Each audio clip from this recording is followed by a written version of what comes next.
Hello, everybody, and welcome back to another great edition of my Grue Rume Show. And for the Grue Rume Show today, I got a very cool guest, and he's a buddy of mine, and he's an actor. He was in the final season of Chucky.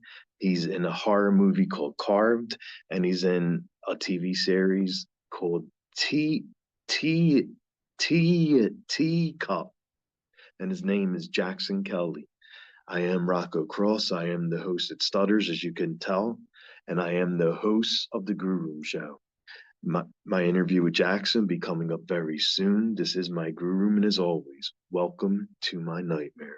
So everyone, stay tuned for this amazing actor Jackson. All right, welcome back to Grue, and thank you so much for being a guest again, bud. I appreciate it. Happy to be here. Always happy to be in the Grue Room. Anytime you want me back, I'm here.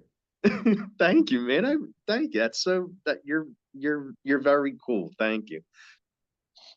So the first thing I want to start off saying is that, a lot of fans, even me, are crushed like the final season of Chucky. And just want to get your thoughts on when you heard the news that this is going to be like the last season. It's left on a a hanger, and like, what's your thoughts on the end of Chucky and working with that amazing cast that you worked with for the final season? I just consider myself very lucky to have been a part of it while I was still around. It's a huge honor to join a franchise of that caliber, and to be a part of that last season is really special. And I'm really proud of what we made. And obviously, it would have been great to have another season. I know that when we like there was kind of some talk of we didn't know if it was going to get picked up, and then Don Mancini, the showrunner, I know he pitched a season four idea, and they liked it, but I don't know what goes on behind those closed doors. I don't know for one reason or another why it didn't go exactly. But I try not to focus on that so much and just focus on like the awesome three seasons that they did get to make. And um, yeah, but Chucky never dies, he always Of comes course. back. And this is not the last thing you're going to be seeing of Chucky, I'm sure. So fans can rest assured that, yeah, there'll be more Chucky in the future. Well, yeah, because I think I read something where he's trying to get like films now, going back to putting Chucky back in the films. And so if he continues on with Chucky for the films, like, you definitely have to come back for that. I'm sure he's gonna ask you. Man, that would be awesome. I love Don so much, and he's he's always doing something new with the world and with the genre, and so I can't wait to see what he does next, whether that's with Chucky or whether with that's something else. But personally, I love movies, so I think this is maybe a blessing in disguise if we can get Chucky back on the big screen. Oh my God, yeah, hands down, definitely. And now you went from the Chucky series, and now you're in another series, and T T Cup, and it's such a great show. Like, I binge watched all of it so far. Well, not all of it because they still have to come out with more, but it's a great show. The fans are really loving it. They're saying like a lot of great things about the show, a lot of great things uh, about you too, about how good you're playing Travis in it. And so what's your thoughts on how much the fans are actually taken to the show and Travis? Yeah, I mean, that's always the hope, right? You really work hard on these things and you pour your heart into them, and you just hope they're received well, and you hope they find that audience that can appreciate it and is into that sort of stuff. And this was a special job for me because reading the scripts, I was like, oh man, even if I wasn't a part of this show, I would be a fan of this. This is a series that I would want to watch and binge. And so I kind of get to like you, I watch it as an audience member, as a fan, and kind of get to binge it and enjoy it. And so I'm glad that people are geeking out on it as much as I am. Yeah, definitely. Like it's a really good show. Like it's something that really hasn't been done yet, and it's good to see like the show, and you can't cross the line and all that stuff, and you know it's like it's aliens, but they're introducing them in a different way, and that's what I love seeing. Yeah, I love that too. Like it's yeah, it's sci-fi, Yeah. but that's kind of what I described it to people. It's like, but it deals with them in a very abstract way, a very grounded way. It's like there's an alien among you, but it looks like you, talks like you, acts like, and it's like, I don't know. I love that sort of stuff. So, Oh yeah, definitely, man. And when you first read the script for the show, and of course Travis, like what was the first thought you had about Travis, like when you were reading about it and how you're gonna play him? man, that's a great question, Rocco. Man, when I first got sent the audition, they sent me three scenes to tape, and one was when I'm driving McNabb home from the bar, and Yeah. then the other two were with Scott Speedman in the basement. And I remember getting those scenes, and I just read them and was like, Lord, the dialogue. I was like, man, this is so cool. This is so good. And like, I was like, there's no way I'm ever gonna get this because I feel like every actor is just gonna be wanting to have this, to take this part, you know? And so I really was just, I remember I stayed up late that night trying all sorts of different voices and, trying to figure out who this kid was. But, um, yeah, I think I called with Ian, the showrunner, and Travis, I think is, he's not in the book, but I think Mhm. Ian somewhat based him on himself when he was younger. Not completely, obviously, but I think there's definitely pieces of Ian, our showrunner and writer, in Travis, and so that was cool.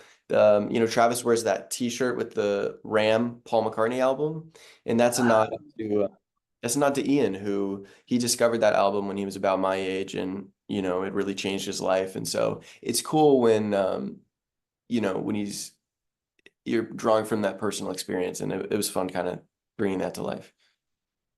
Yeah, you definitely brought it brought it to life and nailed it. So, oh yeah, definitely. Thank you. And yeah, we see Travis at the end of ep episode 4, and the way that episode ends, like you really don't know what to make of him yet. And then when episode 5 comes, then Travis starts to tell about how he got there in the basement, and his his his backstory with Olson and Mick and Nab. And what did you think of the whole backstory with Travis, McNabb, Olson, and of course the alien? Yeah, well, I just thought it was really smart the way Ian planned that out, where it's kind of its own bottleneck episode. Like I always compare it to, did you watch The Last of Us? Yes, That yes. that episode with Nick Offerman, where it's kind of its Mhm. own thing. That's kind of how I was viewing it, where it's like you're following this family, and then all of a sudden, whoa, who's this kid? Why are we with him? But it provides so many answers to questions that the audience has about what's going on with this family. Um, and so, yeah, I thought that was really smart the way it laid out. And it kind of feels like its own, it felt like we were making a movie, basically, because it's about an hour long. It's longer than the other episodes. And it's just so separate from everything that it kind of felt like its own little separate piece in a way. Yeah, definitely, definitely. And what was like you share some like really intense scenes, like with like Rob, Bill, and Scott, like just the whole the whole episode is like very in intense. And how do you get into like a mind frame to play like that kind of role? Like, where it's a very in intense role. I'm not trying to like spoil anything. I Yeah. I Yeah. was gonna say, but I didn't want to spoil it. But like, how do you get into like a mind frame to play that kind of role?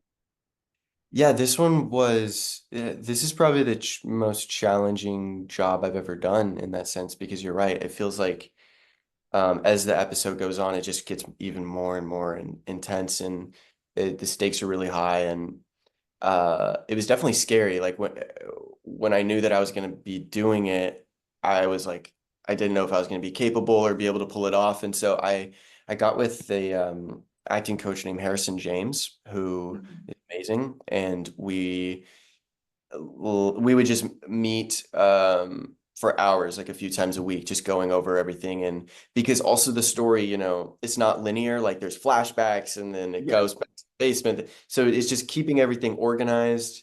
And then, on the day, it's really, yeah, you kind of, you just get into the zone and you got to trust yourself. But also the actors I was working across from, like Scott and Rob, they're bringing it. They're the real deal. I really admire them as artists, and so you sort of got to just try to meet them where they're at and rise to the occasion, and hope you don't mess it up. But I'm still growing. I'm still learning and trying to figure out my process, and I just learned a lot from those two actors.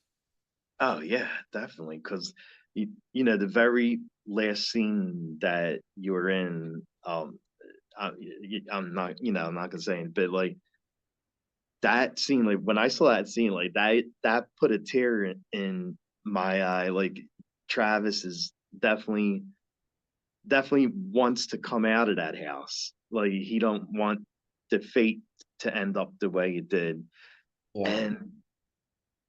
And like how do you draw like that like emotion out, like being sad Hmm. basically, because he definitely wanted a way, he definitely wanted to leave the house. Yeah. Yeah, no, the story of Travis is really just a tragedy. It's he kind of just got caught up in this situation and ended up in this tough spot. And I think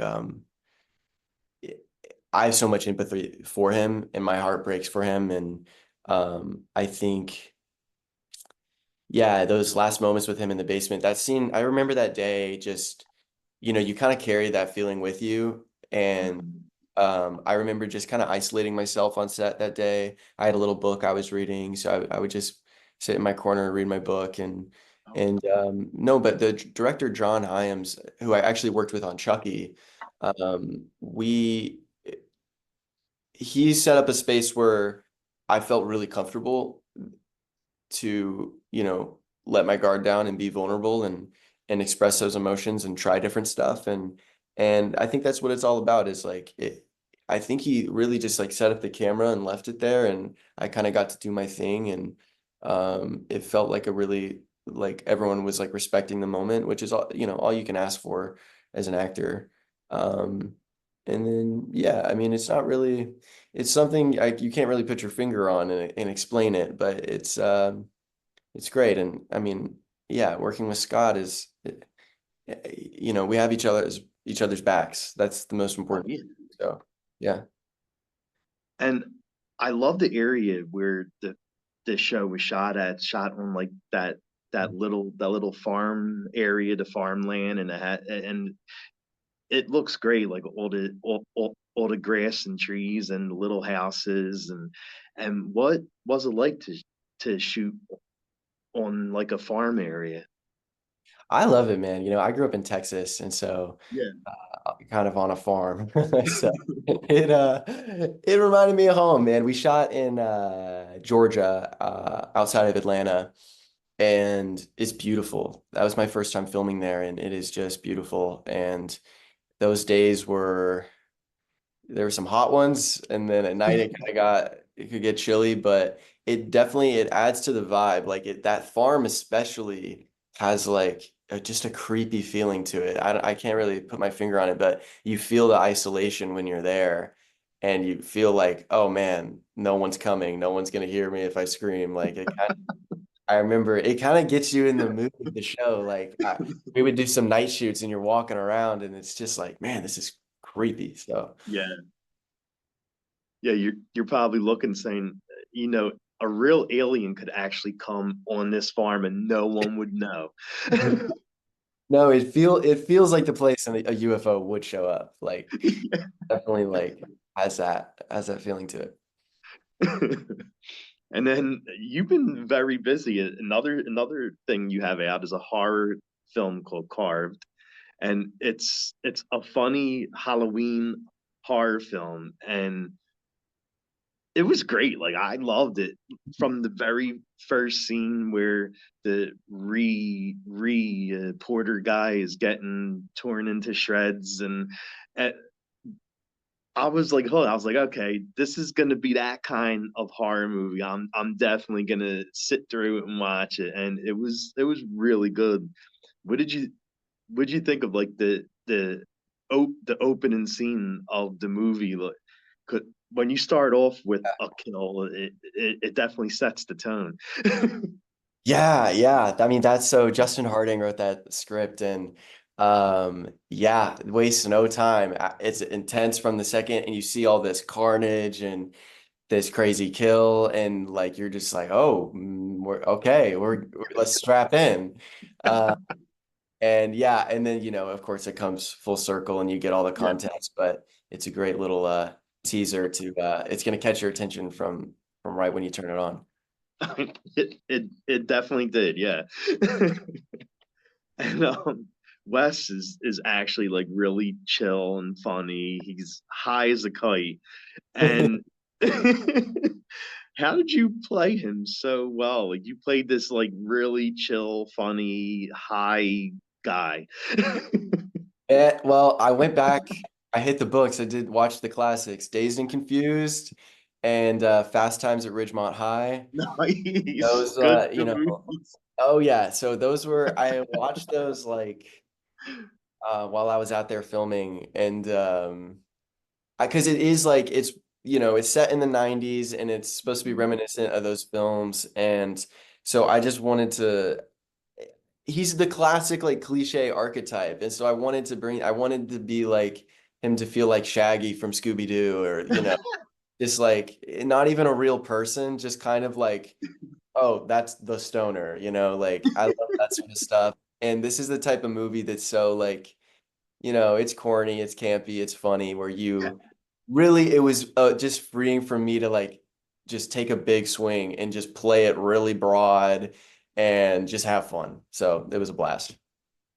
Nice.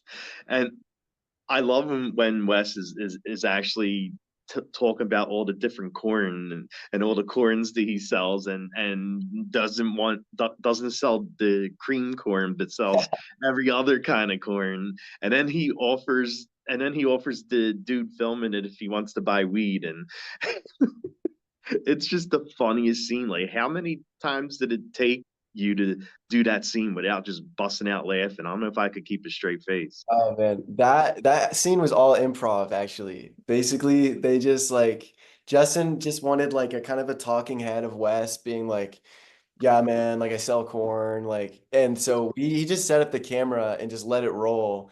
And I did I mean, we did that scene for maybe like a good bit, like maybe 45 minutes, just trying different stuff. And he go, oh, say this. And we try different stuff. And then I mean, most of it was cut, but there is like you could put a super cut together of just all the takes of we tried a bunch of different stuff and then there's more footage of me just like walking around the campgrounds just like trying to go up to people and advertise for the corn. So we just honestly it we were just like felt like little kids like just having fun and trying to be stupid. Like this is the best stuff. It was really fun. Yeah, it definitely looked it. So did you actually get to eat any corn on set or no? That's a good question. I don't think I did. I should have. I'm actually kind of bummed now, man. Like that. I love what's it called? Esquites, where it's like Oh, they have the mayonnaise and the yes. And they rice. put all the seasonings on Oh, it. yeah, Yes. that stuff is great. Yeah. Oh my God, it's so good, isn't it? And also like Nacho Libre is one of my favorite movies ever. And The it's wrestling. oh yeah, oh yeah. And there's that scene where he throws it and it goes in the guy's eye. Also, circling back to Nacho Libre, Carla Jimenez who's in Carved, is also in that movie. So Oh, she's the woman at the party who like is obsessed with Jack Black, and she like has the tunnel system in her house and all the creepy yes, yes. dolls. Yeah, that's her. And I like that's my favorite comedy of all time. Like I think I've seen that like 20 plus times, I and love that I movie. can quote the whole thing. And so I totally fangirled when I met her. Like that's like a perfect comedy. Oh my God, like that movie is so funny because I I thought I was telling you like I'm a big fan Oh, of of wrestling. wrestling. Yeah, yeah, Yeah, yeah. and seeing a wrestling movie, but a comedy version of it where it don't take itself seriously, but Jack Black with the little wrestling outfit trying to get in the ring. Oh my God, that was hysterical. It's great. Yeah, it holds up. I watch it at least once a year. It's great. Nice. And for carved, basically the killer pump pumpkin sees everyone carving other pumpkins, and it brings them to life. And oh my God, that when that pumpkin comes to life, it's a bloodbath scene. Like what he does to all those people carving, and it's sad that you're the first one to go, but like how is that all filmed? Like that whole bloodbath death scene, and you getting your throat slashed and everything, and Yeah. I mean, I remember reading that in the script, and it's just page after page of like this person dies, this person dies, this person dies. It's just like total carnage. And it's just this crazy sequence of the pumpkin just wreaking havoc on so many people, like bam, bam, bam, bam, bam, and all these creative ways. And, we use practical effects on this movie. There's a little bit of CGI to augment some stuff, but Mhm. I would say like 95% is all practical effects and puppeteering. And so that sequence took, I don't know, I feel like several days, maybe like 3 or 4 days to shoot the whole thing, but it was a blast because just seeing all those kills of the throat slit, and then the guy gets scalped, and then the other one gets choked and Yes. decapitated, the other one's hung upside down, the other one's dragged, the other one gets thrown like it's just like it's so great. And I love it. Like I could have just watched that that the whole movie. Like uh that was a treat for me. And also it's an honor to be the first kill. Like that. I loved getting to do that. And the throat slit was we only had one take for it. And so the pressure was kind of on, but they had this prosthetic piece over my neck that when I went like that, it kind of opened Mhm. up. There was a little slit, and when I went like that, you couldn't see it. And so I had to basically the pumpkin vine is around me, and I'm not controlling my hand. The pumpkin vine is supposed to be doing it, right? So Yeah, I had to go like this and then basically just hope that I get it in the slit. And so yeah. basically we just tried to practice getting that down over and over, and then eventually we got one where it went in, and that's the one we used. But Oh my God, yeah, that scene is absolutely crazy, but I loved it, and I think like probably the most gruesome death in that whole scene was the guy getting scalped. Like that was pretty crazy. oh yeah, oh my God, I remember like just watching off camera, and that prosthetic was gnarly. It's just this bald guy with just this like it just you see it all peel. Oh my God, like and his hands are stabbed to the table so he can't do anything. Yes. I mean, Justin has a twisted mind. I don't know how you come up with that. It's pretty messed up. And your character definitely has the best quote in the film, the I'm tripping balls, man. Like that. I when I heard you say that, like I couldn't stop laughing. That is definitely the funniest quote in the movie.